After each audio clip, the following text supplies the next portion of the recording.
Morning, youth. Hope you're doing well on this Monday morning. So let's start off with our daily devos as we talked about. I want to read a story, it's found in 2 Kings chapter 6. Pretty interesting story. So listen as it says. It says the company of the prophets said to Elisha, "Look, the place where we meet with you is too small for us. Let us go to the Jordan where each of us can get a pole, and let us build a place there for us to meet." And he said, "Go." Then one of them said, "Why won't you come with your servants?" "I will," Elisha replied, and he went with them. They went to the Jordan and began to cut down trees. As one of them was cutting down a tree, the iron axe head fell into the water. "Oh no, my lord," he cried out, "it was borrowed." The man of God asked, "Where did it fall?" When he showed him the place, Elisha cut a stick, threw it there, made the iron float. "Lift it out," he said. Then the man reached out his hand and took it. So, what do I want to share with this?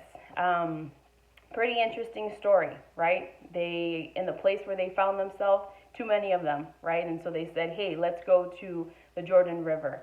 They went there, right? They had their axe in their hands. They're, preparing the wood, preparing the trees, cutting down everything. And boom, accidentally, his axe falls into the water. But the thing about this story is that it was borrowed. It wasn't his.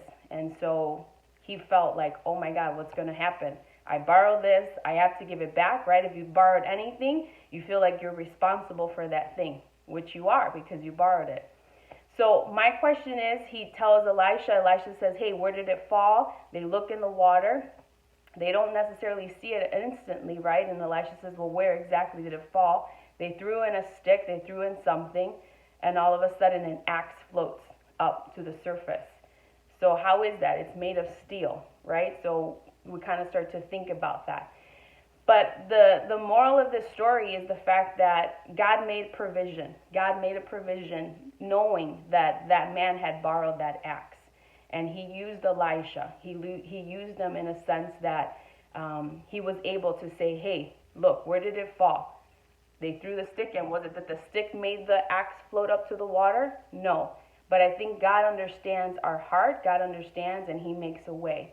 And there's a verse in the Bible that says that we need to cast all our cares, all our anxiety upon him because he cares for us.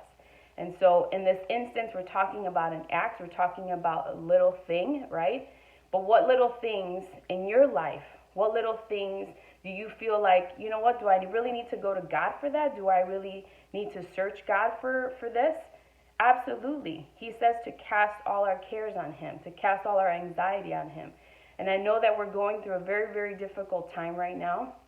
And we might be thinking, you know what, does God really care about what I'm thinking? Does God really care about how I'm feeling right now? Does God really care about my job, that I don't have a job? Does God really care about all those little things that we sometimes start planting in our head?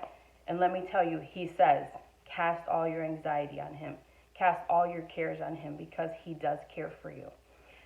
Yes, we're talking in this story about an axe, and it was borrowed. God cares about those little things. God cares about whether you lost your job. God cares about whether you have, family members that are going through a difficult time. God cares that you're not in school right now, right? You're learning virtually. God cares about all those little things. And so he tells us to cast our cares upon him because he cares for us. So what little things are troubling you? That's what I want you to think about. What little things are in your head? And the second question is, how does it encourage you right now to know that God cares for you and that he wants you to cast and be assured that he does love you, that he is thinking about you, and that he's not forgotten you. So with that said, that's our daily Devo for today. God bless you guys. Stay healthy and stay safe out there.